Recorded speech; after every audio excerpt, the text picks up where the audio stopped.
Ladies and gentlemen, welcome into the Duval Dive. Of course, I am Kyle Nash, a student of the game. And I'm Travis Holmes with BigCatCountry.com. And you listen to this thing on the Believe Podcast Network. Travis, a strange thing happened to me on the way. Well, not to me, but to the divers and honorary members of the devout count in here too. But something strange did happen to everybody in that fan base. Brenton Strange extended a 3-year deal worth roughly $36 million. Talking about max value of 48, whatever. None of that matters. It's all in the guaranteed money and things like that. I know we'll get into that another juncture rather.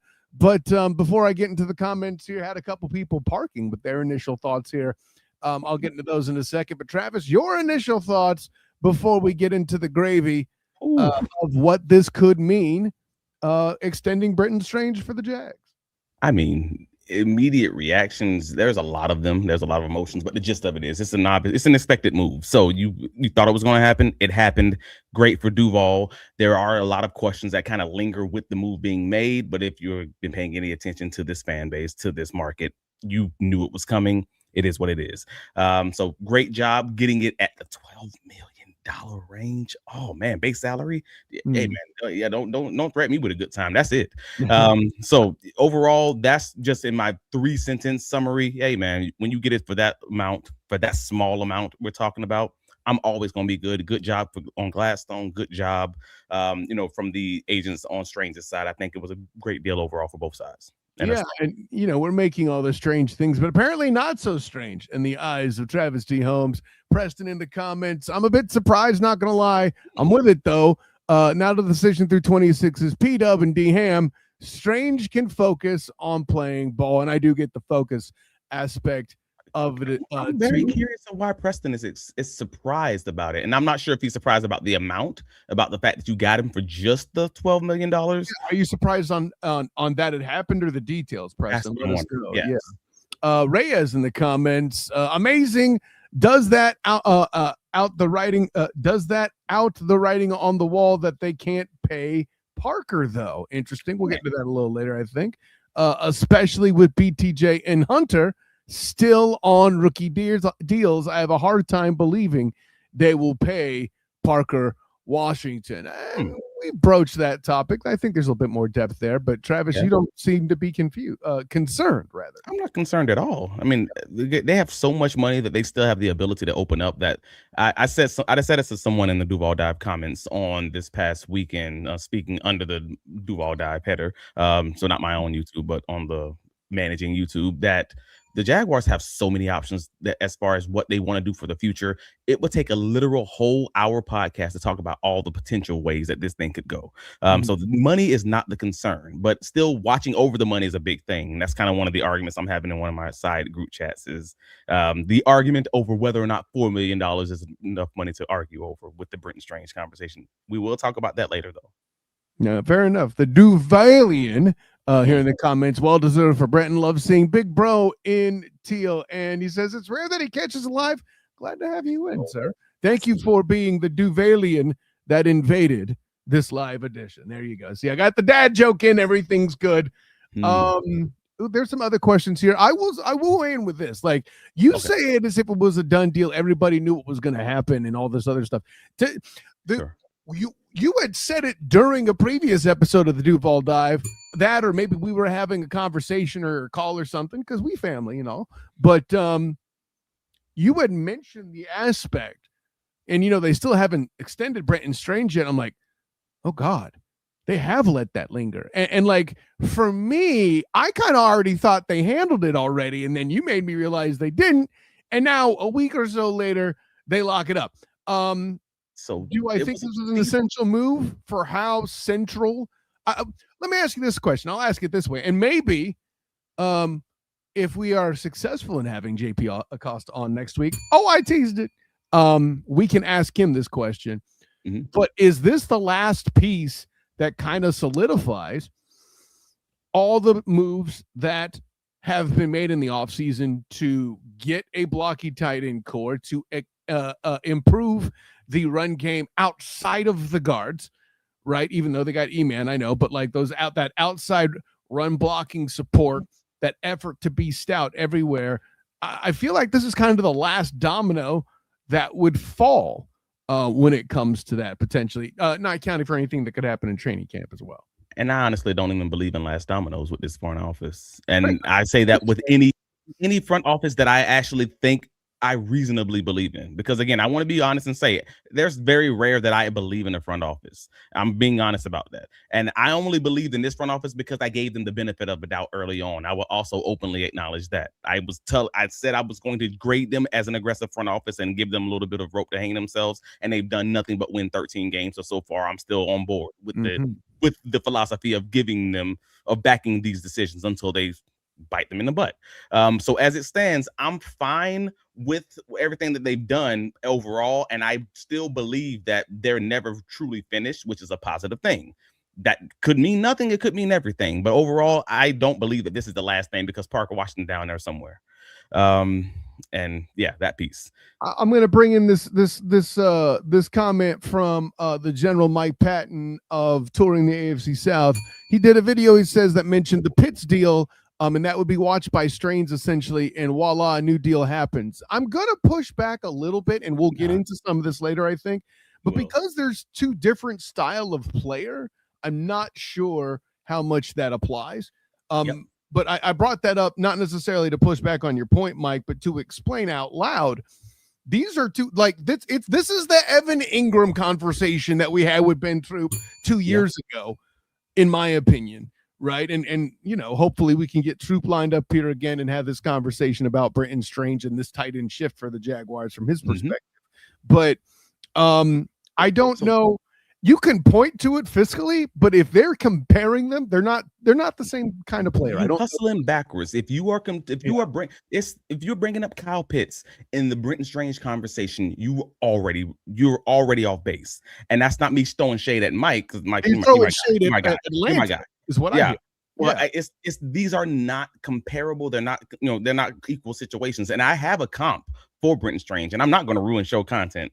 I know you hate when I do that, Kyle. So I'm gonna be disciplined today, and I'm not going to ruin show content. But let's just say I have a comp that we're gonna talk about later for Brenton Strange, and I've had this comp for at least 3 weeks. I mean, I have multiple people as my witness. I've teased this out to a few people already, and some folks gonna love it. Some folks gonna be like, we'll see. But real quick, but to give Mike his fair due, he says in the comments, maybe a different style player, but they're always watching each other's deals. Perfectly valid.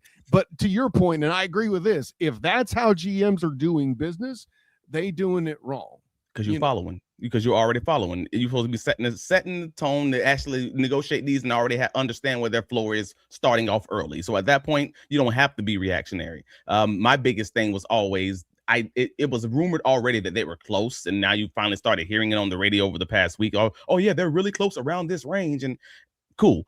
I'm fine with that. But when we were earlier in this offseason, I thought it was a real interesting because I spoke to a few of my guys a few weeks ago, and I mentioned it to one of them who's now retired agent, that some of the local media was estimating that Strange is going to be around $15 and $16 million. And that dude almost laughed me off the phone because he was like, no, that's not going to happen because just look at the leverage. And we will get into the leverage part later, but like, overall, you can make an argument on two different sides. I mean, the Jacksonville Jaguars, shout out to DG over at Action Sports Jacks. The Jaguars.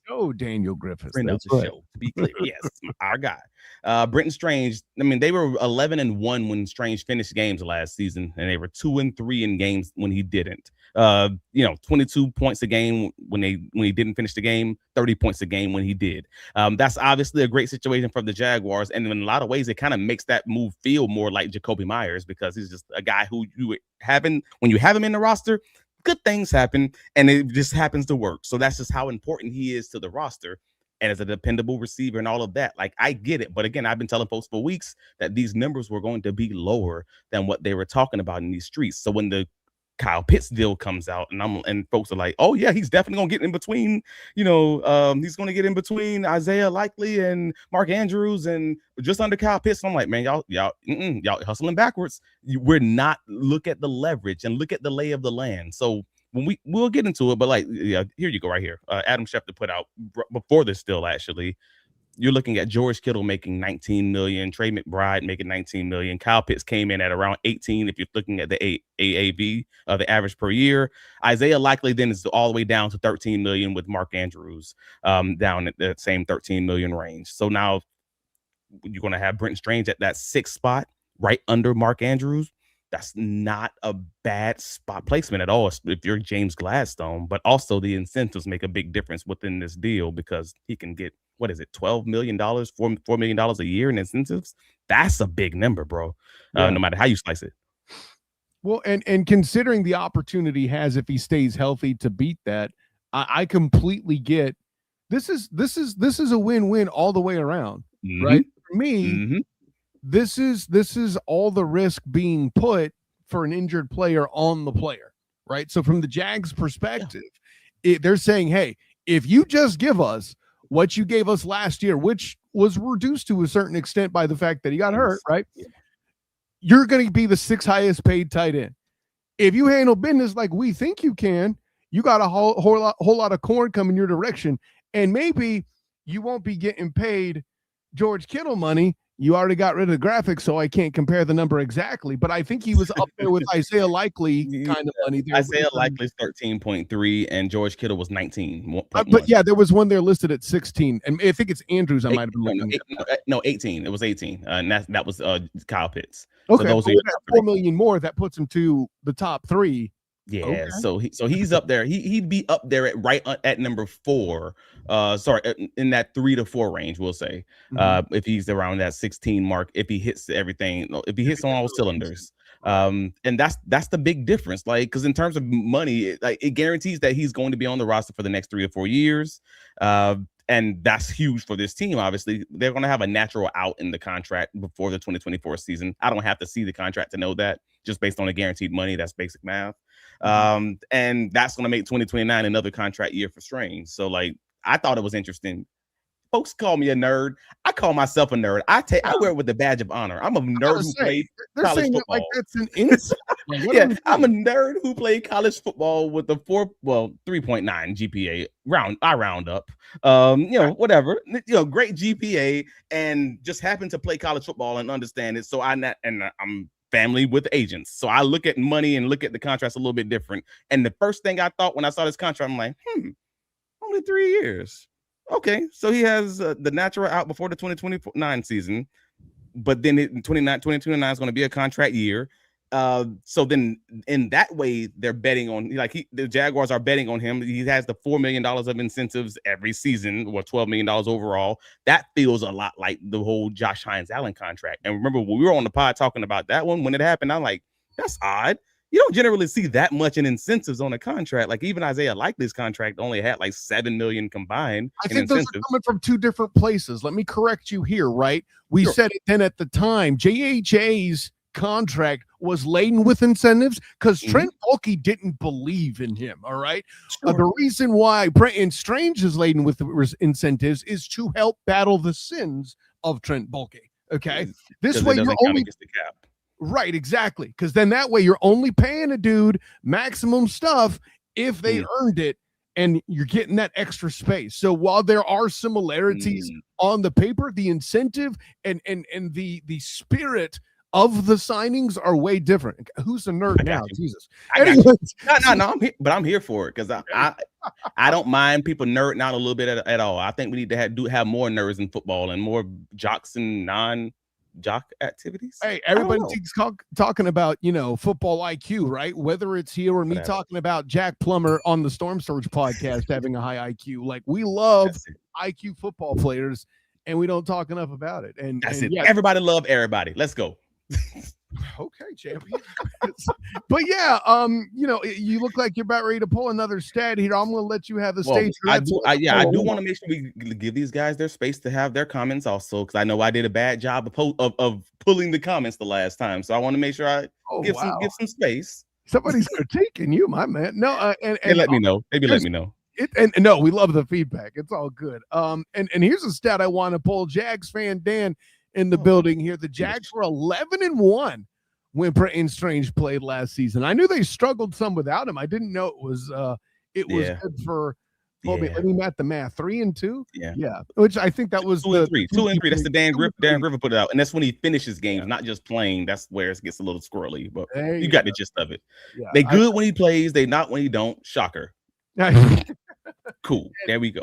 If he becomes a Pro Bowler, he can come back to the table. And actually, yeah, that's a good point to me, Devil. I think another aspect of it, there's a possibility, and granted, I don't know who the better agents are versus you. You probably have a better shot than I do. But there's an opportunity here that we're talking about the Jags perspective.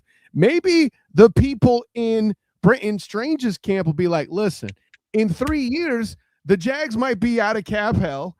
Obviously, one would think the cap number would raise.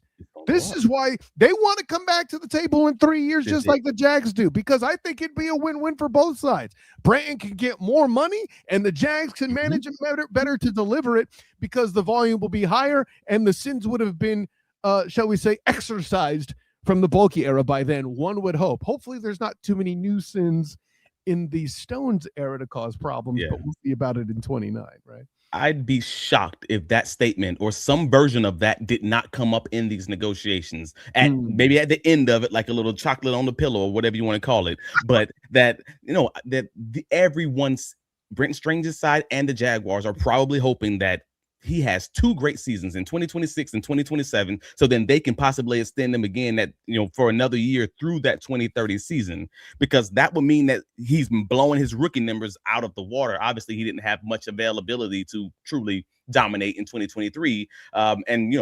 Much of 2024 when Evan Ingram exists. But obviously last year he had the 46 receptions on 60 targets, 540 yards, 3 touchdowns in 12 games played. That's not a bad situation overall. I mean, normally you want that to be around 5 touchdowns ish to that 10 range. That's when you get into that Kittle range, we'll call it. But in my head, I'm just looking at like absolutely insane. Like Kittle's like 185,000 years old, but I mean that's money he's earned on time served, not necessarily on what he's going to bring to the table next. I'm not mad at it. I think it's a different dynamic. And but earlier go ahead, Preston. Preston mentions just enough time. These 2 rookies can ball and still have a Gladstone runway before year 3. Yeah, that's the idea in my mind. Well, no, I'm saying, but if they end up extending him in that, because I remember my original thought process was, oh yeah, this is gonna be a 4-year extension.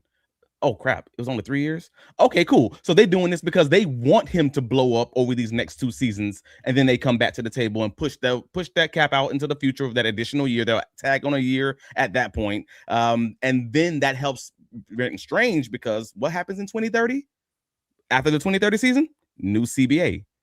New CBA means new money, because the new TV money gonna come in. He's going to get paid a little bit extra. Everybody's going to be a little bit happy at that point, because as it currently stands, obviously Brenton Strange would not want to be a 30-year-old who feels like he's forced to go onto a 1-year contract to beat the new CBA money that's coming out at that point in 2030. So that's, from that perspective, they have to be betting on him, just looking at the structure. I do hope that makes sense.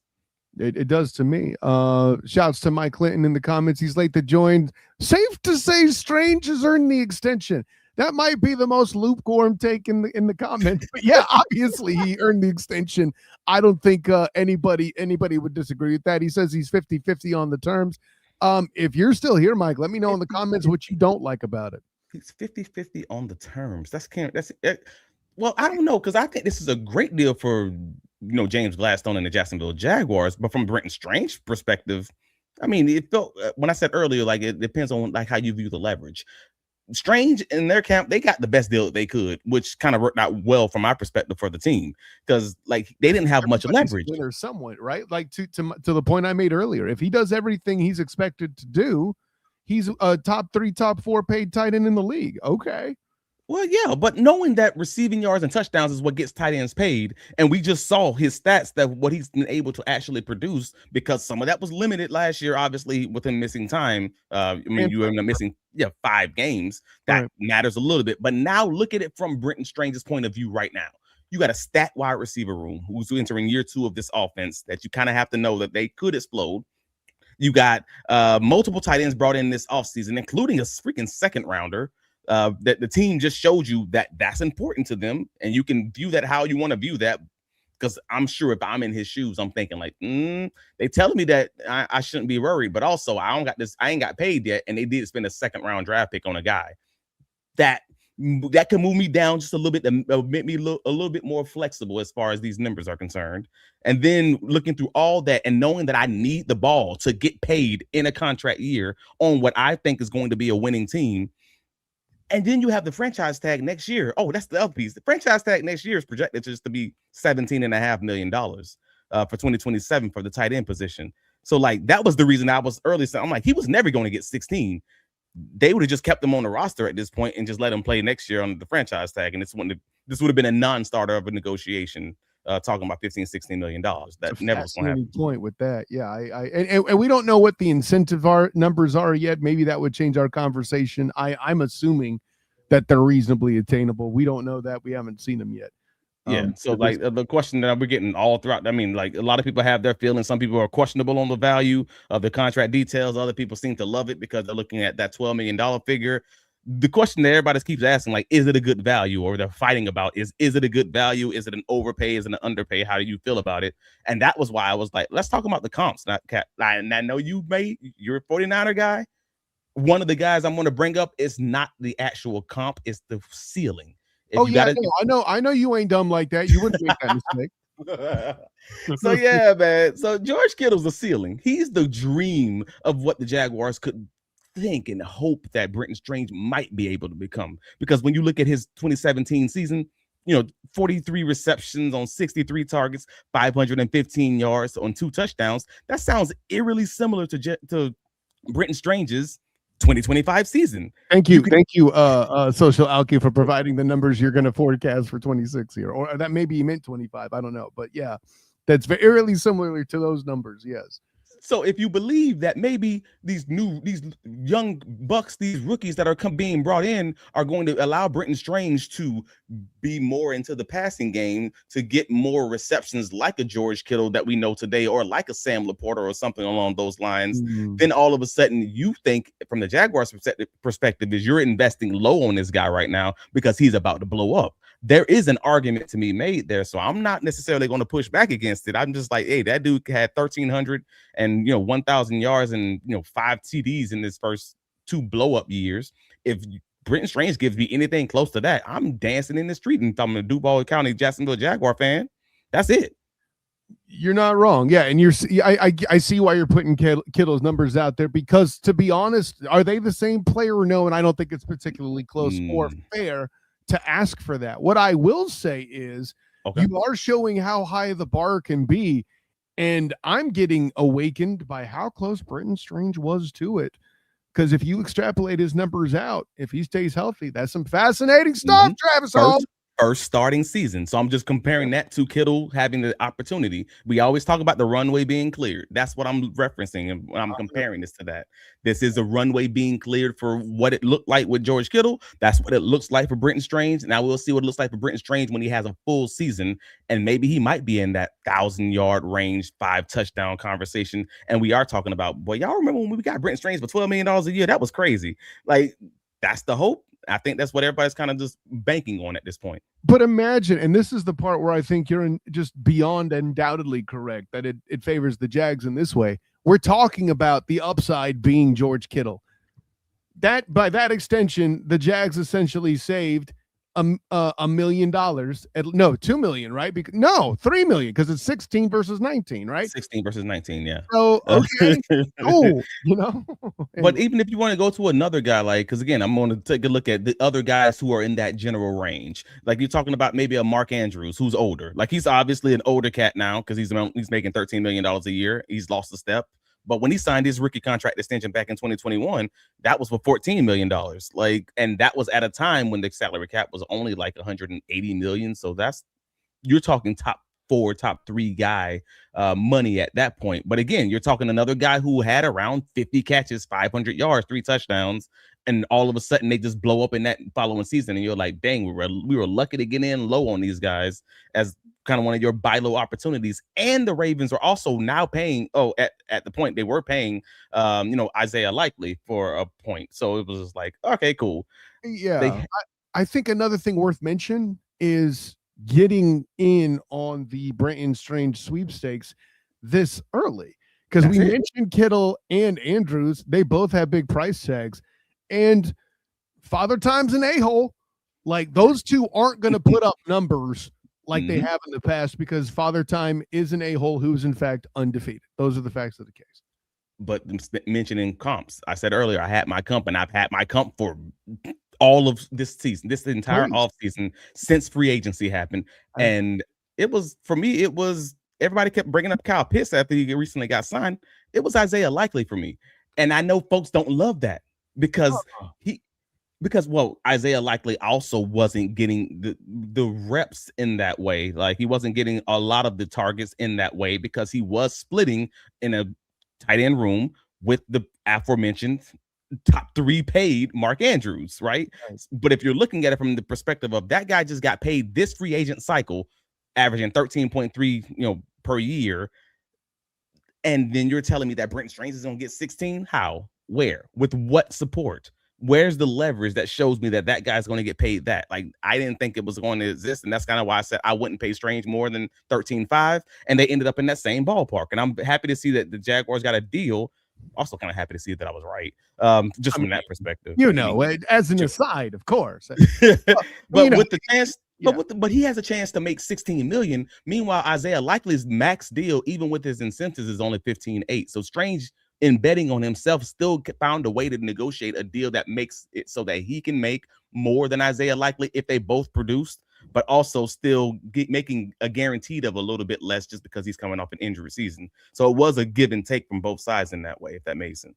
So what you're saying is, when you heard that Strange was going to get that deal, you thought you had a completely different theory that people thought was Strange, and yet it turned out to be Likely. Anyways, no. Wow.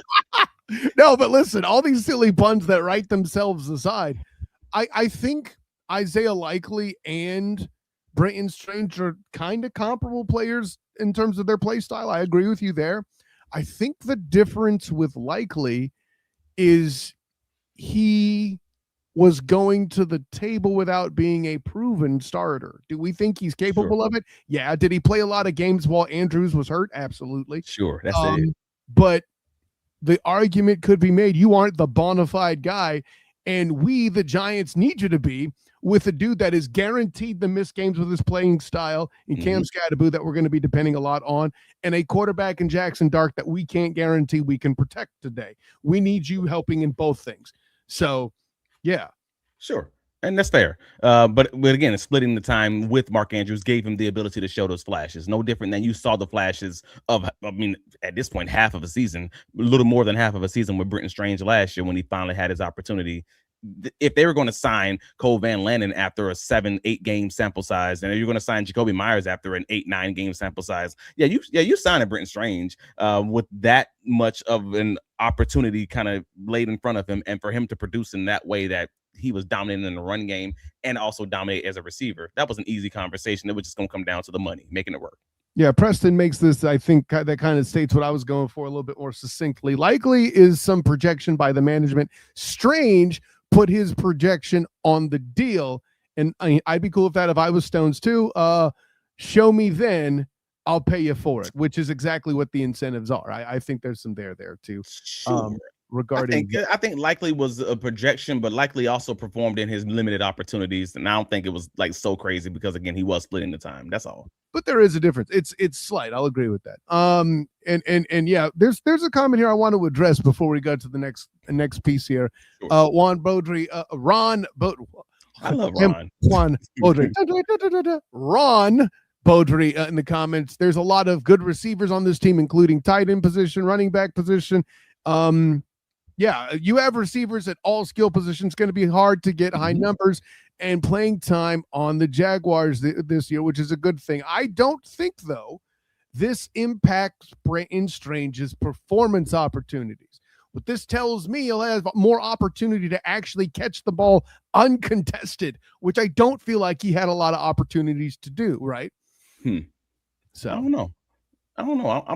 I'm split on that one, honestly, because this can go so many different ways because they got so many options, and we will have that conversation with Ben True when we have him on. Ain't no if, it's happening. We're gonna figure out. We're gonna get it on this calendar, but we're gonna have this conversation. I mean, Brenton Strange just got extended. We talked about Brenton Strange and the Evan Ingram situation with him. He's a former NFL tight end. Yeah, but this first is of all, we got to gloat that we were right and that he was wrong about Evan Ingram. We got to do that first. That's true.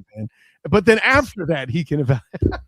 That's true, because that's going to be a fun conversation. But then, just talking about all the different mouths that's got to be fed. That's the other piece of this conversation, right? Is not just the mouths that have to be fed, but the mouths that have to be the individuals that got to be paid. Like, is Parker Washington next? That's the other piece of this, kind of conversation that everybody's kind of asking about. Is it Parker Washington? Some folks are asking, hey, is Antonio Johnson going to be paid? Which we've talked about that on this pod. I don't necessarily believe that it's going to happen before the season. Like, if it did happen, it would happen in the season from my perspective anyways. But yeah, just looking at Parker Washington, Ryan O'Halloran, Florida Times Union put out, with the Christian Watson deal that happened early this offseason, he had a 4-year $110 million contract extension. That obviously that's going to be something that's notable or noticeable for the Jaguars front office, but also maybe for Parker Washington's people, because their stats were remotely similar. Different types of players, obviously, for a very significant reason. But if you're having that conversation, it probably does move the needle in a little bit of a way, at least. And I can probably get down with him on that. Yeah, I'm not as confident, and I think the general is right. The players and the agents point to the different deals. I got to be honest. If you bring that mess to a negotiation with Stones, I don't think he's going to play that. Oh, no. I mean, I thought that Parker Washington, personally, I thought Parker Washington, if he ended up getting a deal, it was going to be somewhere in that range of $17 million a year. I stand by that. I've said that pretty much this entire offseason. And that's it. That's if it goes through. That's my perspective. If it happens, this is the number that I think is going to have to happen around between that $16 and that $18 million a year range. I'm not saying it's going to happen. I'm just saying that's the price that I think this would get done at. Just like I said, I think Brenton Strange would get done for 13.5 or less.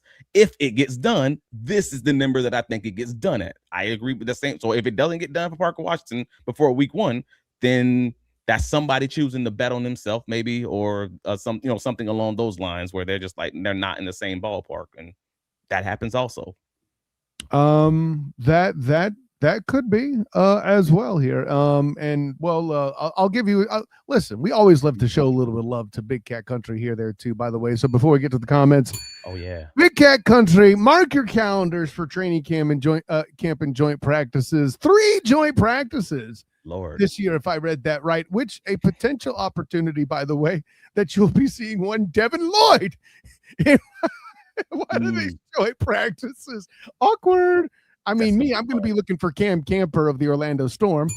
Shots to the Storm Surge podcast. But yeah, you got about Travis Etienne too. But it won't be in, that one's in Jacksonville with the Saints the Saints is in New Orleans, and the Panthers are in Jacksonville, so Jacksonville fans actually will be able to see it. Hey, so all the locals can remind everybody to call him Etienne instead of Etienne.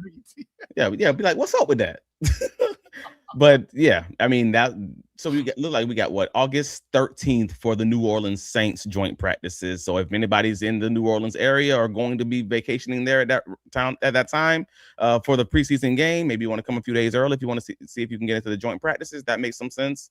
But yeah, that's Thursday, August 18th for the Saints joint practices, with the game being on that Saturday, the 15th. And then the preseason game against the Carolina Panthers is Friday, August 21st, with the joint practices on that Wednesday, the 19th, followed by that following third game, the finale, is where the Jaguars have joint practices against the Buccaneers on that's August 25th on Tuesday, with the game on that Friday, the 28th. So this is why I can't celebrate my birthday. This is when all the preseason game action be happening. It's crazy. Anyways, blame Roger. Yeah, it's Roger. No, yeah. Let's get into some of the comments here. Some of these are redundant, but I want to show them both because they think bring up what I think is a good point. Okay. And yeah, Robert Storm the Desert and Reyes all jump in. I think Harrison balls out next year and gets an extension in the middle of the season. Anton Harrison, of course. Storm the Desert, while Washington's a big piece, is Anton more important a mouth to feed? And then lastly, Reyes throws this tear. What about Anton Harrison? Is he going to be paid a lot of mouths to feed for sure? Travis, I'll just ask you point blank. Is Anton's extension a higher priority to Parker Washington's? It's kind of hard to say it's not. Yeah, that's exactly how I want to say it. I can't say no, and then you got all smoothly. It's kind of hard to say it's not. I think that's the best way to put it. It's rough, like, because I mean, you're talking a tackle, right or left in today's NFL, was that with as often as guys are flipping sides, your tackles are going to be more important than your wide receiver 3, especially if you think that you might be a wide receiver guru who helped to select Puka Nacua, who's also up for a contract extension this offseason. Oh boy! Then overall, you may believe in yourself a little bit that you can find another wide receiver 3. Finding an offensive tackle, right or left, is very difficult. So yeah, Anton Harrison is a much easier conversation than we're talking about a Parker Washington, which is very complex, which is probably why he's the last one in line of this new group so far, because it's the more complicated one. Yeah, the point of the inability for human beings to coach size is certainly a factor here, right? I can account for that. By the way, the what's his word, premium listed on the fact that your tackles include Walker Little and a shall we say injury ambiguous Cole Van Lennon. So ambiguous. Yeah. All right. I mean, sure. Like I'm with you overall. Like it's you said the point best. I'm just adding some depth. I'm just thinking of the depth. Like they probably still believe in Patrick McCarry as a depth option. You got Wyatt Milam, who can play inside and outside. You got so many guys who are versatile in that way, and that it's not just the Walker Little conversation, that I think that they probably feel like they'd be fine. But to your original point, the top guys are the top guys for a reason. And you would want to have your guys healthy and not just be stranded and quote unquote stranded, for better use of the word, with Walker Little as your guy when you have Cole Van Lennon hopefully being closer to 100%. And let me address Ron. We've mentioned Antonio Johnson before, and with all due respect to my DB friend and personal champion Travis D. Holmes, a safety is not priority compared to these pieces in my mind. It'll be a conversation, but Jimmy Devil said it best. Yeah, I don't like the thought of paying safeties. Yeah, tell him to for AJ. I mean, he's a contract year. Comp pit for AJ. Like, let him become another top 5 safety in the NFL, and let him walk and get paid from someone who's going to pay him. And you believe you have a bag full of guys, full of young butts that's ready to do it, they're ready to take that role, then go ahead and let him do it. I don't have a problem with letting good guys walk. We had this conversation about the Kansas City Chiefs not too long ago, early this offseason, when I'm like, dude, they let guys go all the time. The old Baltimore Ravens was good at linebacker doing the same thing. They would let good guys go all the time. Good teams let good guys go. The Belichick Patriots. That's going to happen. So it's the same thing. I love Antonio Johnson, but that doesn't change the conversation. If he's good, but also I think I have other options that can give me 90% of that for, I don't even know what, 90% of that for 10% of the cost. This is an easy conversation. It's not even worth having at that point. We're going to let him go. Get paid, young man. Get paid. Yeah, Storm the Desert says, I don't think Stones is paying a linebacker or safety unless they're Kuechly or Ed Reed type guys. It may not be that bad, but I think you're onto something there, Storm. Probably. Preston says, loaded every draft, corners too. Then how do they feel about BT? Is it complex, like Travis said? I think BTJ just needs to show out this year and remind everybody he's good. I think it's that simple. That's it. And I don't think it's just BT. That's the fun part about it. I was just arguing with people on Twitter earlier today. Less Blue Sky, because I feel like they just don't argue with me. I think they're nicer people. I don't know. That's not shade. I don't judge nobody for your social media. I'm just saying that I get more vitriol on one than I get on the other one, and more arguments on the side of one app. But overall, BT on the deep ball actually was one of the worst wide receivers as far as catchable pass rate. So that's not a BT conversation.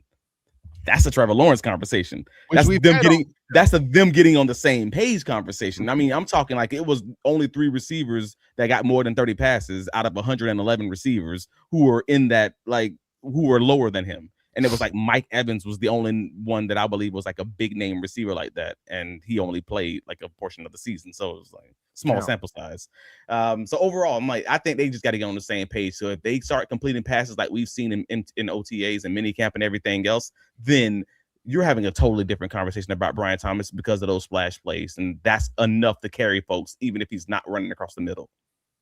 There you go. I think we've covered a lot of ground on the conversation for tight ends. We're running out of questions here in the comments. If anybody has anything to say about how we did comments today, have them look at this episode because we got a lot better at it, apparently. Travis D. Holmes, tell the world where you could be found.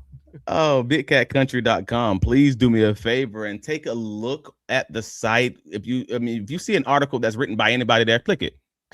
Hopefully read it, but definitely click it because that's how we operate right here. We support each other. We support local journalism. And yeah, if you're listening to us on the audio side, please click that like button, subscribe, even hype it on the YouTube side because that helps small creators.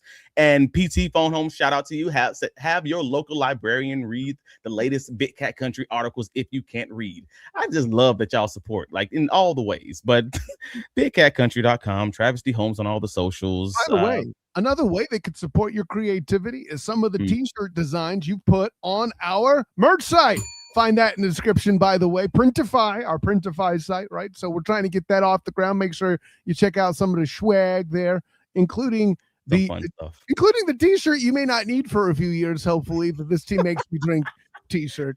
Hey man, we recreated my favorite shirt. I had 2 of them, and I'm like, it's time we get this thing a new upgrade. So yeah, man, check out the site. Fair enough. Of course, you can find me, Kyle Nass, the student of the game at the SOTG. Find me on Facebook as the student of the game. Yeah. Make sure you check out the Storm Surge podcast where we talk about a lot of things. We had the super fan, the Brahma Babe, on, a big figure in the UFL world. And I got to tell you, Travis, we talked about Jacksonville football and the possibility of the UFL extending there. This historical precedent. Make sure you check out that episode, the Storm Surge podcast. You're looking at me side-eyed, but I'll tell you, when BP says it, it makes more sense than when I do, just because, you know. I mean, I just learned Roman Reigns played for the Jaguars at one point. I didn't even know that. So let's just say this analysis of Jacksonville being a potential UFL target is no bull. Anyways, right. So the OGs will know. And of course, check out my work covering the Orlando Magic. I don't know if I could release it there, but what I can say is I can confirm that I will be writing somewhere in and around the Jacksonville area about the Orlando Magic. So make sure you check that out, as well as my work covering UCF with Locked On UCF and UCF Night Zone. Been putting in some mad work talking about their recruiting efforts, and I put in my top 5 Big 12 quarterbacks as of right now. Make sure you check out those episodes, Locked On UCF. I've been busy, Travis D. Holmes. I see. With all that being said, I will remain busiest and most devoted to the Duval dive. Click that like, bro, right there, as Preston says. And tickle the like button. Whether you tickle it, throw a chair at it, whatever, just get it done. Yeah. So with all that being said, Duval's Stranger Things. It's Stranger Things because he's extended now. See, it's the 2nd season, Preston. For all those things, and you guys having a lot of fun with us in the comments, for my personal champion, Travis D. Holmes, is Kyle Nash, the student of the game. Until next time, everyone, class dismissed.